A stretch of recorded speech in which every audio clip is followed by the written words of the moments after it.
cannot be set aside because it goes to the heart of how stable and trusted international cooperation works. And so any decision about the future status of Greenland belongs to the people of Greenland and the Kingdom of Denmark alone. That right is fundamental, and we support it.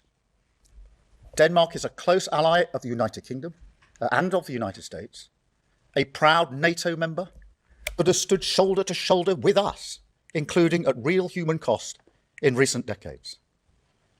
Alliances endure because they're built on respect and partnership, not pressure. This may look like a routine statement on diplomacy, but it's actually a stress test for how alliances survive pressure from within. What's really being tested here is whether power is exercised through cooperation or coercion, and whether democratic norms still constrain even the strongest actors. This raises broader questions about sovereignty, alliance discipline, and the limits of economic force in a rules-based world. In this video, we'll break down how this moment reveals the fault lines inside Western power structures, and why they matter far beyond any single dispute. Good morning. The world has become markedly more turbulent in recent weeks. Events are moving fast. And in moments like this, what matters most is being clear about the values and the interests that guide us, even as circumstances change. The United Kingdom has a long history. Our values were not improvised. They were built patiently over time. And while we are pragmatic in how we pursue our interests, we are resolute in defending those values when it matters. So let me begin with the United States. The UK and the US are close allies and close partners. That relationship matters profoundly, not just to our security, but to the prosperity and the stability that people here depend upon. Under President Trump, as under previous presidents, we're determined to keep that relationship strong, constructive, and focused on results. And that approach is delivering. Through sustained engagement, we've seen significant US investment into the UK economy, running into hundreds of billions of pounds, supporting growth, skills, and jobs right across the country. Our cooperation on defence, nuclear capability, and intelligence remains as close and effective as anywhere in the world, keeping Britain safe in an increasingly dangerous environment. We've secured good trading terms in key sectors, including cars, steel, aerospace, and life sciences, protecting British jobs and manufacturers. That is why we take the approach that we do, because it delivers concrete outcomes in the national interest. I talk regularly to President Trump, and my team is in daily contact with all the key figures in his administration. These relationships matter. They deliver concrete outcomes in the national interest. Mature alliances are not about pretending differences don't exist. They are about addressing them directly, respectfully, and with a focus on results. On Greenland, the right way to approach an issue of this seriousness is through calm discussion between allies. And let's be clear, the security of Greenland matters, and it will matter more as climate change reshapes the Arctic, as sea routes open, and strategic competition intensifies. The High North will require greater attention, greater investment, and stronger collective defence. The United States will be central to that effort, and the UK stands ready to contribute fully alongside our allies through NATO. But there is a principle here that cannot be set aside, because it goes to the heart of how stable and trusted international cooperation works. And so any decision about the future status of Greenland belongs to the people of Greenland and the Kingdom of Denmark alone. That right is fundamental, and we support it. Denmark is a close ally of the United Kingdom and of the United States, a proud NATO member that has stood shoulder to shoulder with us, including at real human cost in recent decades. Alliances endure because they're built on respect and partnership, not pressure. That is why I said the use of tariffs against allies is completely wrong. It is not the right way to resolve differences within an alliance. Nor is it helpful to frame efforts to strengthen Greenland's security as a justification for economic pressure. Such measures hurt British workers, British businesses, and the British economy. And that is why I've been so clear on this issue.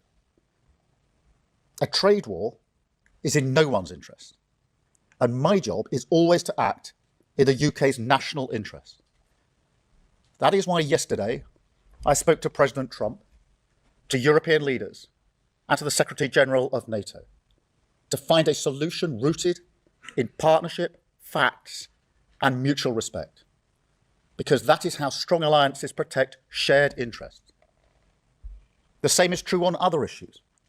In the Middle East, we welcome President Trump's focus on sustaining the ceasefire in Gaza and moving on to phase 2.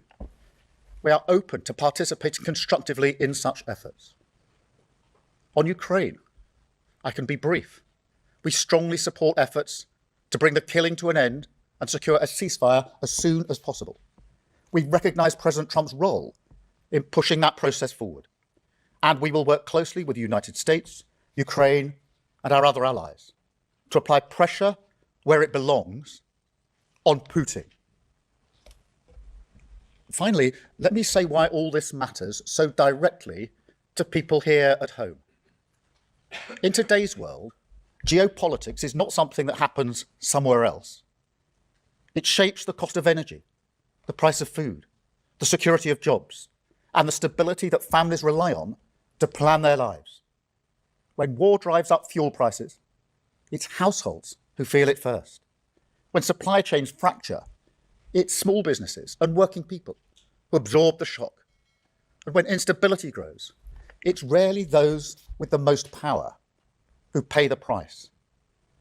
That is why this government's approach is rooted in a simple belief that we must use every tool of government, domestic and international, to fight for the interests of ordinary people. At home, that means active government.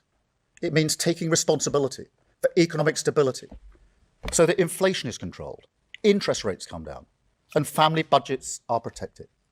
It means stepping in where markets fail, strengthening resilience, and ensuring that global shocks do not always land on the same people in the same places, the people least able to withstand them. That's why we've taken action to reduce energy bills, to freeze rail fares and prescription charges. But tackling the cost of living today also means engagement beyond our borders. It requires shaping the world around us, not retreating from it. It requires strong alliances, steady diplomacy, and rules that reduce uncertainty rather than amplify it. That is why our commitment to international law and to alliances founded on trust is not abstract or ideological. It's practical. It's about stability, predictability, and fairness. The conditions that keep prices down, jobs secure, and economies resilient. That is what active government looks like in an age of uncertainty. Steady at home, engaged abroad, and always focused on protecting the people that we serve. Britain is a pragmatic country. We look for agreement. We believe in partnership. We prefer solutions to slogans. And we will not indulge in commentary and gesture politics that harm the British people. But being pragmatic does not mean being passive. And partnership does not mean abandoning principle. That is why it's important to be clear about who we stand with, what we stand for, and where our interests lie. Now, this is a moment for the whole country to pull together. So I warmly welcome the support we've had with regards to Greenland and the proposed tariffs from the leader of the opposition. I thank her for her support. At moments like this, there will always be people who reach for the performative, who think an angry social media post or grandstanding is a substitute for hard work. That's an understandable instinct, but it's not effective. It never has been. It may make politicians feel good, but it does nothing for working people whose jobs, livelihoods, and security rely on the relationships that we build across the world. So to conclude, we will work with our allies in Europe, across NATO, and with the United States. We will keep dialogue open. We will defend international law, and we will use the full strength of government at home and abroad to protect the security, living standards, and future of the British people. That is the approach I will take as Prime Minister, and that is the responsibility that this moment demands. Thank you. The moment that lingered at the end of this hearing was not a shout, not a spectacle, but a line drawn with deliberate calm. When Prime Minister Keir Starmer said that any decision about Greenland belongs to the people of Greenland and the Kingdom of Denmark alone, he was not merely responding to a policy suggestion or a trade threat. He was asserting a boundary, a reminder, a test of what alliances are truly made of when pressure replaces partnership. Because what unfolded here was not just a rebuttal to tariff threats or an answer to talk of territorial control. It was a statement about how power should behave when it believes it is strong. Starmer's words cut through the noise with restraint, but they carried weight. He acknowledged the United States as a central ally, a security partner, an economic force deeply intertwined with Britain's prosperity. Yet in the same breath, he rejected the idea that strength gives license to coerce friends, or that economic leverage should be wielded as a shortcut to strategic goals.